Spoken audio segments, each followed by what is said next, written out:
Welcome back to Fountain Avenue Dishes. We are here again with Dr. Pia Fenimore for part 2 of our discussion. You know what I really love about you is that, so you mentioned that tomatoes are your least favorite vegetable.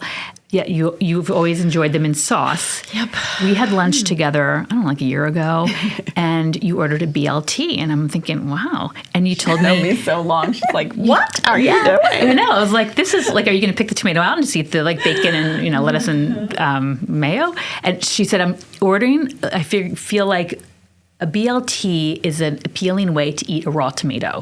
So every time I'm at a place for lunch where they have BLTs, I'm trying it because I'm trying to like tomatoes. And you always grew them in your garden.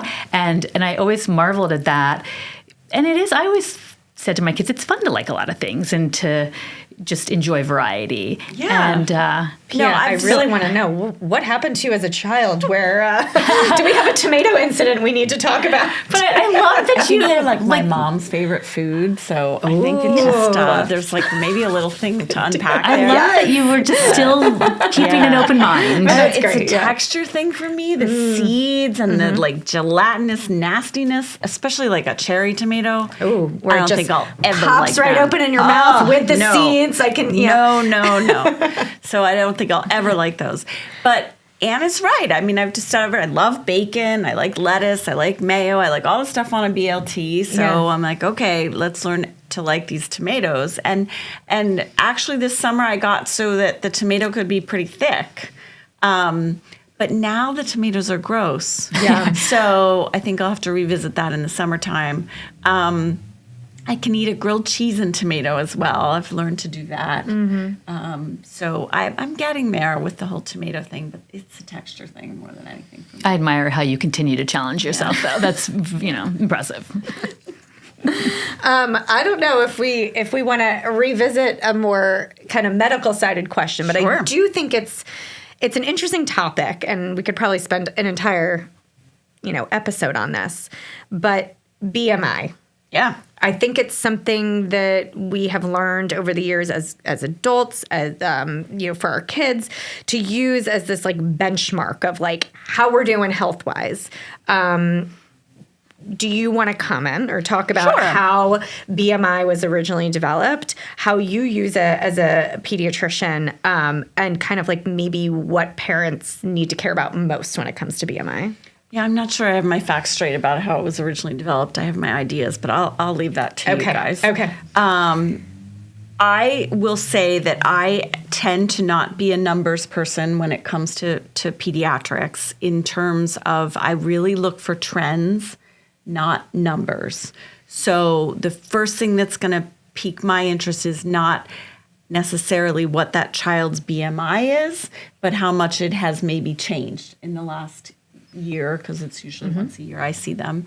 And then it becomes really about the big picture, because if you have a lot of rapid height growth, that can affect BMI. If you have, if you don't have a lot of rapid height growth, but we know it's coming, that can affect BMI.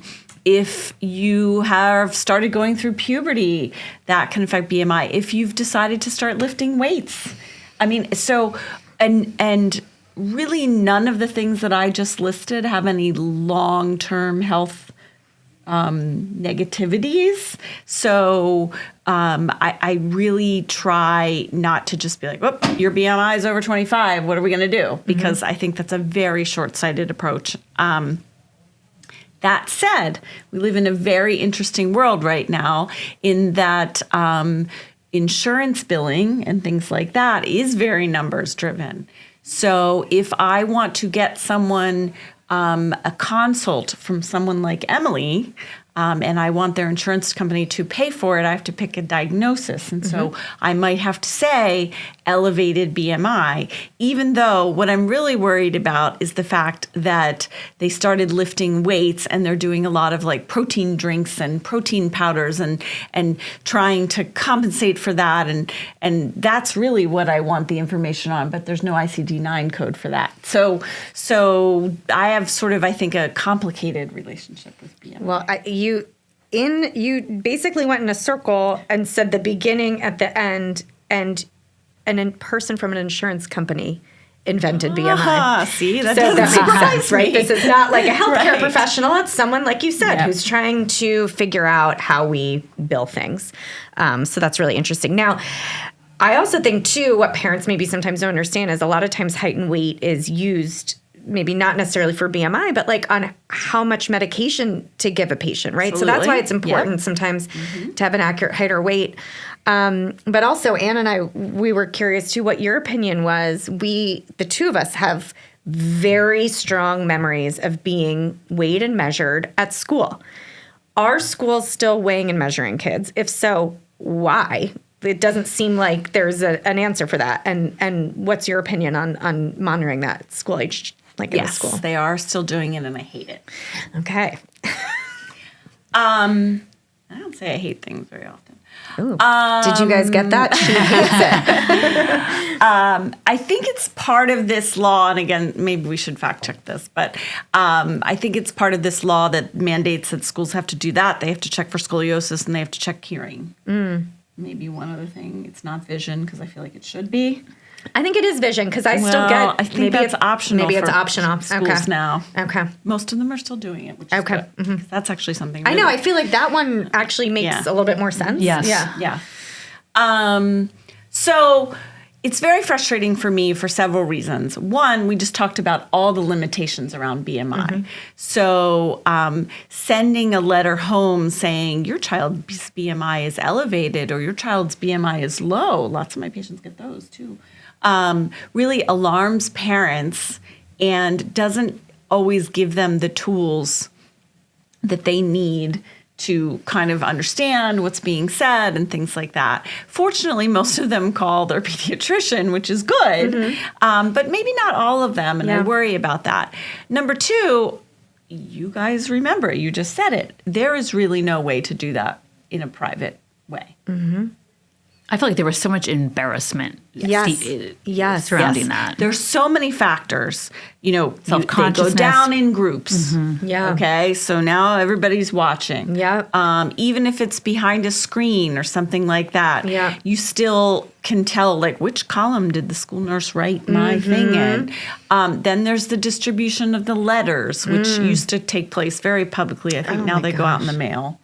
But Or straight up asking, what are you? I remember the and nurse then would there's say the weight out curiosity loud. of kids. I mean, you're basically going to encourage a child to That's be like, right. "Would you weigh? I weigh Yes. this. Would you weigh?" And I had my You know? growth spurt before a lot of kids, and I remember just feeling like I was like the big person amidst these tiny little things. And you just, right, in the comparison, everybody would talk about it. And I was the one with like the size 9 foot when you probably had a 2. Yes, I and, did. And then you went roller skating, and it said on the back On on your the roller back of skate. your And those skate. are those little things that Right. for kids are big things, and you feel so self-conscious about them. Oh gosh. One of the things I tell my patients a lot is that the only place that a discussion about your weight should take place is in the pediatrician's in the room with your pediatrician. And I mean that because, you know, that is where the discussion should always start. If parents want to then continue the discussion outside of the doctor's office, that's fine. But really the discussion should always start with the pediatrician and with a full analysis of how they're growing. And then I always look them in the eye and tell them, it is my job to tell you if your weight is a problem. And I will do my job for you. So if I don't tell you that your weight is a problem, then your weight is not a problem. Because I think that information should really only be delivered by the child's healthcare provider. But we know that in reality that doesn't happen Right. because Exactly. you're at school. What size are you wearing? Or you get made fun of or teased. So it is going to come from these outside sources. It's just so difficult for kids growing up. What about coaches? I know several women who either in high school or college, and they were runners, whose coach said, you know, you would run faster if you lost 10 or 15 pounds. And then there's also wrestling with cutting weight. What are your thoughts on that? Oh, wrestling. Wrestling is tough because that is such a big part of that sport. I mean, that's really how you compete. I mean, and I don't love that, but I understand it, and I have lots of wrestler patients and parents that want their child to do wrestling, and there's a lot of benefits to wrestling. I mean, it's a great sport if you have like a kid who is smaller, because there's different weight classes. So, your child's not competing with someone who's twice their size, which happens a lot in middle school and things. So I like wrestling for some reasons, for many reasons, but the concentration on the number is not something I like very much. And yes, coaches will sometimes, it's tough because I've also had it be the other way around where coaches have been the ones that have picked up eating disorders.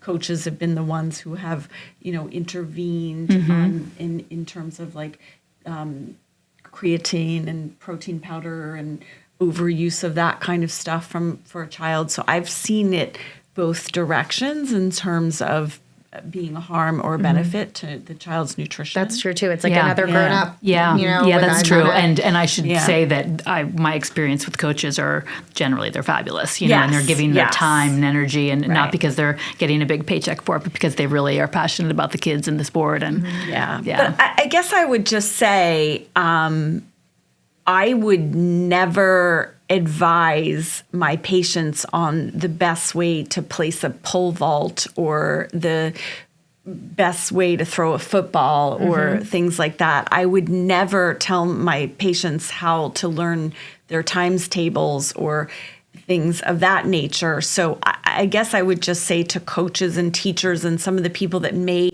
be tempted to do that kind of thing, just simply saying to the child or the parent, hey, you probably ought to talk to your doctor or a dietitian about your child's nutrition. That's enough. Because I've had coaches suggest a lot of vitamin supplements, and everybody thinks vitamins are so safe, but they're not always safe. And they're not always a good choice.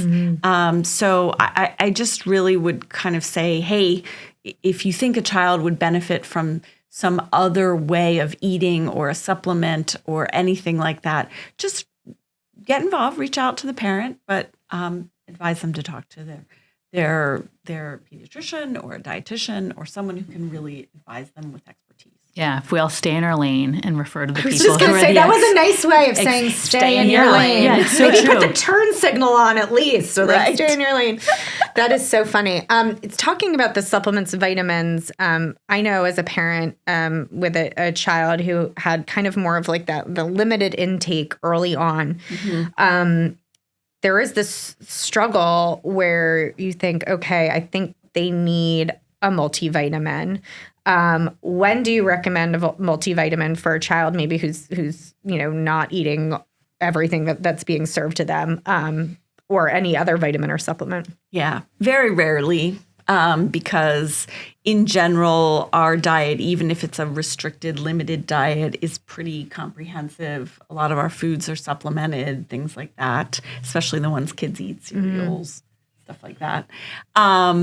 But if a child has completely eliminated a food group, that's when I say, okay, you're not eating any fruits and vegetables. We need a multivitamin. You're not eating any protein sources. We need to figure out how to supplement that. And it still is something I do in addition to helping that parent figure out how to get that food group back in. So it's pretty uncommon that I suggest that, because most of the time they're at least eating something. Every kid I love, I'm always like, are you eating your fruits and veggies? And the ones that are really super picky, they'll always tell me the one they're eating.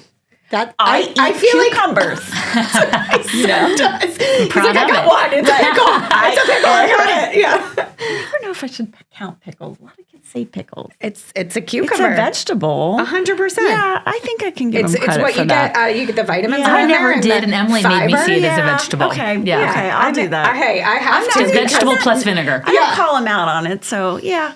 No, but that's always my clue that That's so funny. In the teaching, I never loved pickles when I was little. I mean, if they were in the hamburger, I picked it out.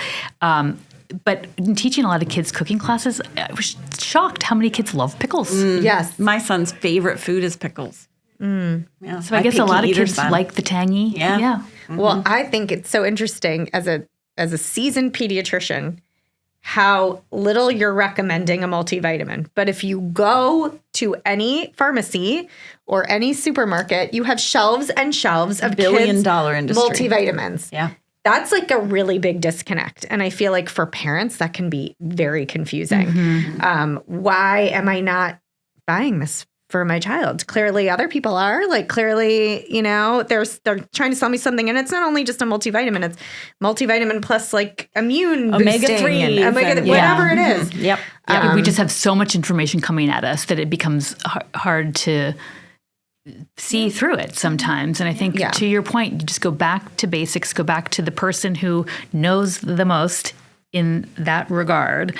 And just keeping it sort of simplifying. Yeah, and I think that, the rule for physicians is first do no harm. That's like the Hippocratic Oath. Right. It's the rule for parents too. I mean, don't do harm when you're trying to do good, because vitamins, they're not regulated by the FDA, so they have a lot of extra things in them that your kids definitely don't need. And I'm not just talking about dyes and preservatives, but there's levels of arsenic and lead and some other things that have been found in vitamins that are just, you don't need that. So there's also a really cool study where they tested kids' urine after they took vitamins, and basically like 99% of the vitamin was in the urine. So I'm like, you're literally peeing your money in. Wait, but this is going to be a question that crushes parents or crushes me, either one. Okay. To hear the answer. Melatonin. Tricky because we don't have enough studies. I mean, I'll give you the cop-out answer, which is we need more studies. But I do recommend it sometimes. When do you recommend it? I recommend it in short bursts for kids over the age of 3 to, if they've gotten off track with their sleep cycles, so they're staying up really late or they're waking up a couple times a night or whatever, and using it for 2-3 weeks straight to get them, along with sleep hygiene, which we can talk about. Right. It doesn't come without other stuff. Yeah. And the short duration is key. And the short duration is key. 2-3 weeks, get the child back on a good sleep schedule, and then usually you don't need it anymore. Now, there's some certain populations, kids who are neurodivergent. There's a lot of good studies out there that some of their sleep disorder, their disordered sleep that comes with that can be helped with melatonin. So there's some different populations where it might be recommended even more. But in general, I usually say, yes, you can use it safely. The dosing is on the back of the bottle, and it's pretty accurate. But only for 2-3 weeks, along with a lot of changes to emphasize sleep hygiene. How about that? I think it's great. Okay. I think the last piece of the puzzle is, as a parent, you get sent out of the office. I got to go get the melatonin. Well, there's 40 different melatonin brands. So what am I looking for as a parent? What do you tell parents? Which brand, or is there something specific on the back of the label you're looking for? I usually tell them to buy the 1 milligram tablets to start with that, because then you can eliminate the 5s and the 3s and the 2s, because you want to have flexibility in terms of dosing, because you want to get the lowest possible amount. So that's my first thing. My second thing is look for a reputable brand. So, Nature's whatever, or Bounty? Nature's Bounty. Oh, okay. No, Nature's Made. Yeah. Yes, that's what I was thinking of. Ollie. There's a couple brands out there that go above and beyond to make sure there are no heavy metals in their vitamins and things like that. Because to your point, yes, it's like overseen by the FDA, but they're really not. Before it comes onto market, they're really not vetting it. And so a lot of the supplements will have, third-party vetting systems, which also isn't a perfect system. But it is nice to know that somebody besides the FDA, besides the particular company, is also kind of like certifying this product. So that's also something that could be good. And then for adults alike, too. The final thing I tell parents to think about is the last thing you want is a struggle at bedtime. Pick one that your kid's going to take. Right. Great point. Yeah. Cherry gummy. Yeah. Great. Just brush your teeth. Yep. Because like the little white tablets are nasty. Yeah. Or maybe you don't want them to taste great, because then they'll always want That's always a problem that's too. another struggle. Yes. Yes. I had a kid who loved graped Tylenol, and he used to always be like, I think I have a headache. No, You're like, the Swedish fish are where they lost. I loved and baby go get aspirin as a Swedish fish. kid. It sort of had a chalky taste, but it Yeah. was sweet. And I thought that was sort of appealing. So changing gears here, did you ever or do you ever struggle in your dual roles as parent and pediatrician? Yeah, I think it's tough because you are judged maybe a little bit more frequently and a little bit more stringently. I can remember bumping into a mom once in the grocery store, and she literally basically started digging in my cart and was like, I can't believe you let your kids have cereals with sugar in them. And usually I didn't, but it happened to be a day I decided that we could have that, you know, or she was digging through and, you know, and it was just felt like such a invasion, you know, to have someone to analyze your grocery cart. You know, probably that's part of it in a way. It's probably like her being defensive. And I know that when I come across people in the supermarket, they don't want me looking in their cart. So I think they're trying to turn the focus onto what I have a lot of times. Oh, what's the dietitian making? You know, and I'm like, you know, whatever anyone else is making. Like, yes, it's a job, and it's part of like I practice what I preach, but I'm also a human. Right. Yeah, right. Absolutely. And then I also just, you know, always told my kids, like, you know, even though I sometimes might be overly concerned with your behavior in public places because we maybe are being judged a little bit, you always can be yourself. And if you ever just need space or whatever, just let me know. So I always tried to make sure to have my self-awareness that sometimes maybe I was in an area where maybe there were a lot of parents of patients of mine to understand that maybe I was a little bit overly concerned with parents. So I'd always try to be aware of that. And I think that in telling your kids that and letting them know that they could sort of give you feedback, I think is opening a door there and saying that we don't, as adults, all do it perfectly at all times. And that's helpful. Yeah, and it's absolutely. again, it's modeling, right? Yep. That we're not perfect and we're just trying our best. And sometimes we'd feel this, that, the other thing, maybe judgment in this case, and it's hard. Yep. And we try to get through it. And No, but I mean, it also has its benefits too. I mean, in addition to the fact that I have the best job in the world, which everybody knows, you know, I can remember one time picking up my kid from school and the after school program lady said, you know, he's really been coughing for quite some time now. It's been a couple weeks, and just looking her in the eye and being like, he's fine. I got this. Okay. yeah. Thank you. Have a nice night. So what are your most vivid food memories from childhood? And do you think they how have they affected disaster. you, informed your work as a pediatrician? So my mom claims I came out asking for candy. I've always just had a huge sweet tooth. I had this neighbor friend who's still a very close friend of ours that lived next door, and he and I worked it out where we would wander the neighborhood, and there were a lot of like elderly folks that lived in the neighborhood, and we would ring the doorbell and they would give us candy. And so we had like this route, and we would hit it and we'd gather all our candy and stuff. It was like Halloween every week around there. And so, you know, I think the first thing is that there's been this underlying theme of candy for me. My whole life.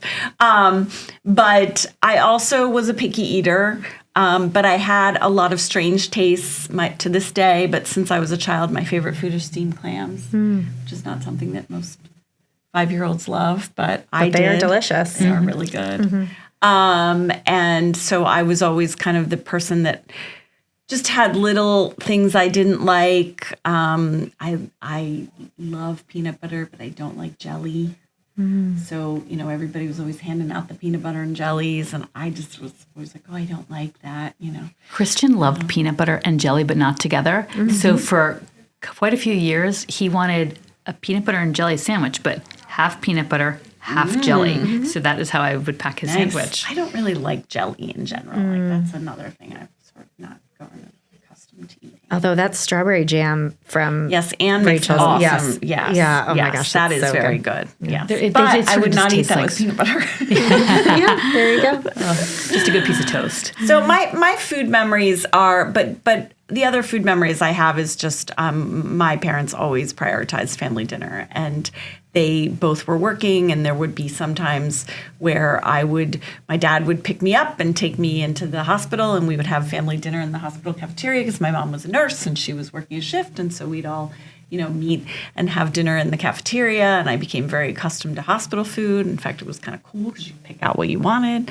So that's my strongest memory is just, the importance of sitting down and talking about your day. So that may be a good segue into the next question. What is one piece of nutrition advice that you wish parents would focus on more?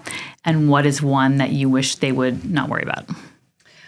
So I wish that they would not worry so much about if their child is eating a lot of the same things or if they're picky, as long as they're in the grand scheme of things covering all the food groups and getting really what they need, it's probably not worth it to be struggling every night and having dinner be a struggle in terms of trying to get them to eat a big variety all the time. Does that apply to a certain age range more so than another? Yeah, I think by the time you're a teenager, you should probably be eating what your mom makes for dinner. But in the early phases, if there's alternatives, something easy like you want a turkey sandwich instead, or you want a yogurt instead, or things like that, as long as they're go-tos and the mom's not being a short order cook, I think it's better to kind of take the struggle out and teach the child what healthy choices are, rather than really kind of push the clean plate club or you have to try it or things like that. So I wish that parents wouldn't stress about that as much. I wish parents would pay more attention to screens and the way that they affect our eating, and the way they interrupt with our ability to bond and be together, and the way that they're just taking over some things that we don't want to lose. We like to finish up these episodes with what we're cooking this week. So if you're not cooking this week, or you can either tell us what you have on your menu or what maybe a favorite family meal is in your house. I cooked this morning. Ooh, what did you make? I made butternut squash soup. No. That is what I am making. Really? Yes. Well, that doesn't surprise me at all. We're always on the I same know. wavelength. Okay, so ready for this? I put peanut butter in it. Oh, you stole my thunder, because I was going to say that you taught me to put. So I have this recipe on the site, and it's a classic butternut squash soup with options, because there's all kinds of things you can add to it to zhuzh it up, like red curry paste. But you're the one that taught me peanut butter, and I can remember thinking about that years ago. Like I never thought about that, and like a little nuttiness and low sugar peanut butter, creamy peanut butter, because you don't need all the sugar in your soup. And you can add some protein. I mean, Emily can probably tell me how much, but. It's delish. And so that's what I made this morning. Okay, so we both recently had a birthday, and we both got each other the same birthday card. It was frightening, wasn't it? Yes. So it does not surprise me that we are both the same one? making the same soup, and that we were both talking about peanut butter and the butternut squash soup. So, okay, I'm done. What about you, Emily? I can't beat that moment. Are you kidding me? We're having burgers. I mean, that's, very different from butternut squash soup, but we are doing the Staycation burger, which is on the Fountain Avenue Kitchen site. It's a pork burger. It is served with like a pineapple onion jam on top, hence the vacation, but you're staying around.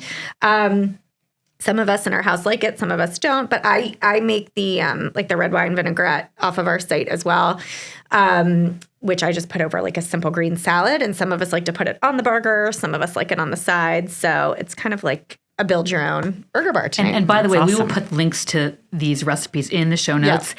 But I have to make a comment on the Staycation burger, which is basically a really delicious pork burger. And it's sort of just a ground pork as opposed to pork sausage. And a few things are added to it to zhuzh it up.